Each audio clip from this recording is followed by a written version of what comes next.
Юля с детства обожала собак и часто вспоминала овчарку, своих родителей. Съехав от родителей, девушка сняла квартиру в спокойном районе с хорошими соседями и устроилась на работу бухгалтером. Через некоторое время Юлия решила взять из приюта собаку, о которой она давно мечтала. Обойдя несколько приютов для животных, девушка, наконец, нашла, как ей казалось, идеальный вариант подрастающего щенка-овчарки, который смотрел на нее умными и немного грустными глазами, будто умоляя забрать его к себе домой. Оставив все сомнения, довольная Юля забрала с собой питомца по кличке Бронкс. Пес быстро освоился в небольшой квартире новой хозяйки и чувствовал себя здесь, как дома. Юля также сильно привязалась к ласковой и игривой собаке. И все же девушка сильно удивилась, когда однажды утром обнаружила Бронкса спящим рядом с ней в кровати. Конечно, Юля согнала питомца со своего спального места, вот только следующие несколько дней повторялось то же самое. Проснувшись утром, девушка обнаружила, что пес спал рядом с ней. Как бы девушка ни старалась объяснить животному, что его место на пушистом коврике у порога, ситуация не менялась, а ударить питомца, чтобы отучить его от столь дурной привычки, у хозяйки не хватало духа. Юля сильно привязалась к своему новому мохнатому другу и в итоге смирилась с его странной, но такой милой привычкой. Все шло хорошо, а новые заботы, которые появились у девушки по уходу за лохматым питомцем, были ей только в радость.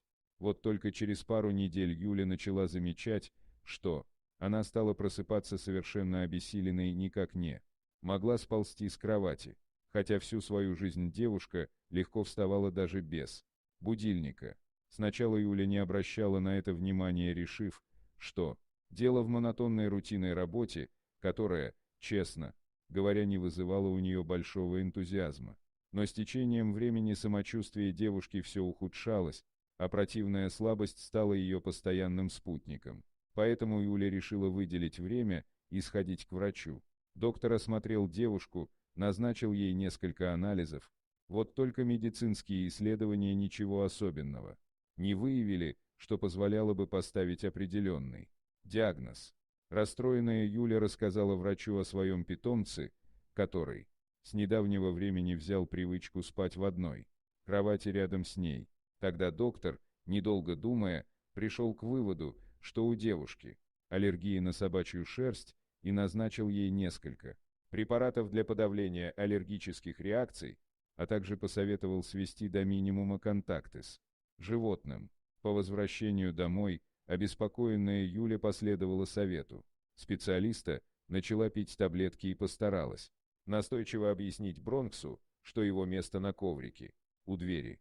Через пару дней девушка почувствовала небольшое облегчение, а собака послушно спала в коридоре. Поэтому довольная Юля решила, что врач оказался прав. Осталось лишь довести курс препарата до конца, и можно вновь радоваться жизни. Через какое-то время Юля выпила все купленные лекарства, но упрямый Бронкс все-таки иногда забирался ночью на кровать. Кроме того, сама Юля не только окончательно не выздоровела, слабость, вялость и апатия вернулись к ней с новой силой и превратили жизнь бедняжки в настоящий кошмар. Расстроенная девушка не знала, что ей теперь делать, к кому обращаться за помощью. Бронкс был таким же активным и жизнерадостным, как и в тот момент, когда она забрала животное из питомника и приютила у себя дома.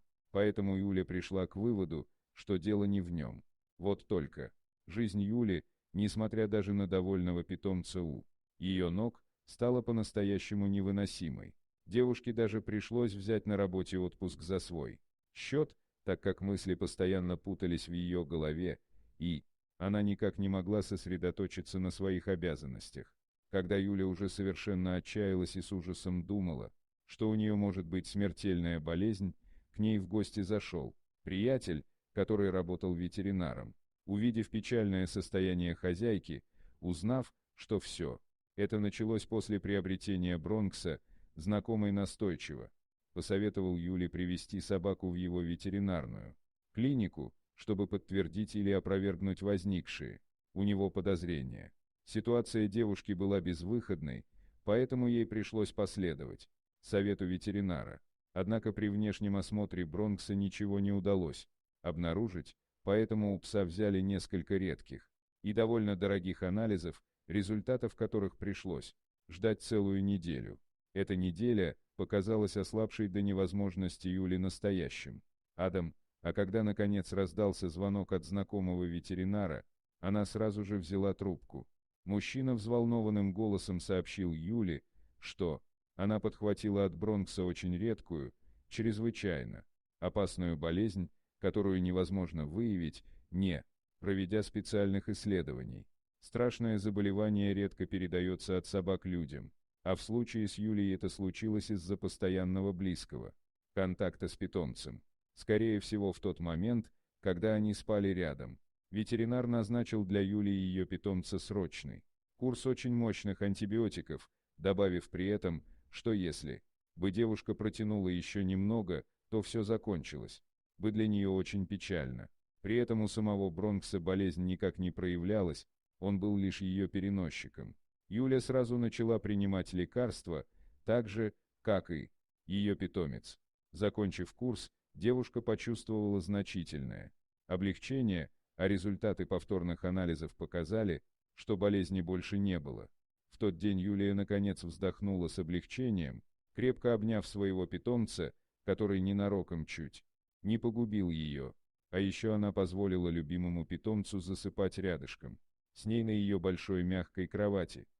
Дорогие друзья, если вам понравилось видео, поставьте лайк, а также подписывайтесь на канал, где найдете еще много интересного.